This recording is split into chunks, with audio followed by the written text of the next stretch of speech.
Let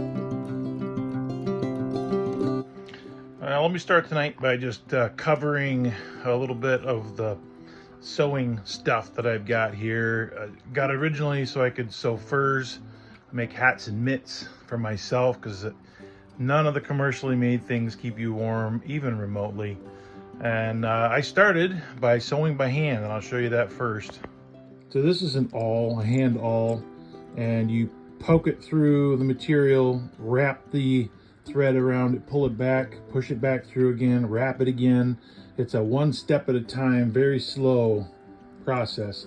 That's how I used to sew my mitts, my hats, and what we're going to talk about today, which is seat covers like this for snow machines, motorcycles, and things that we are wrecking all the time up here.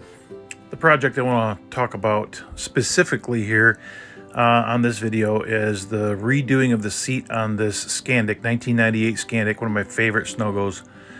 We got to pull off the old cover, and in this case it was too tattered to even build a pattern off from it. We had to get in there and measure each of the bumps and the lines and the lengths and the curves and kind of draw it up on a piece of paper with a plan. Then the foam itself, I wanted to reuse it, so we had to cut out some of the rotten spots and put in some better foam, and then glue it in with 3M adhesive and wait for it to dry, and then kind of sand some spots and make sure that it was all smooth and ready to go for the new cover.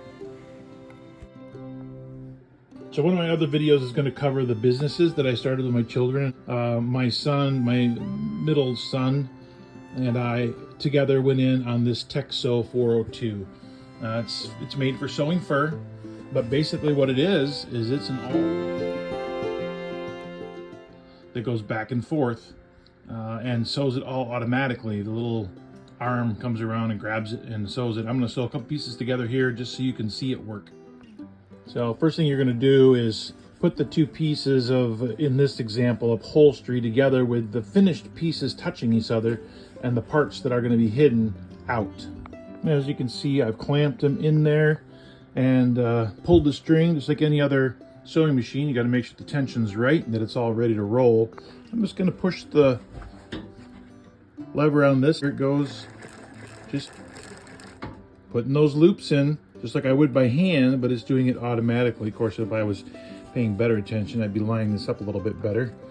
And then you pull it out, cut it off, and you've got your piece sewed together, and we'll look at it in a second.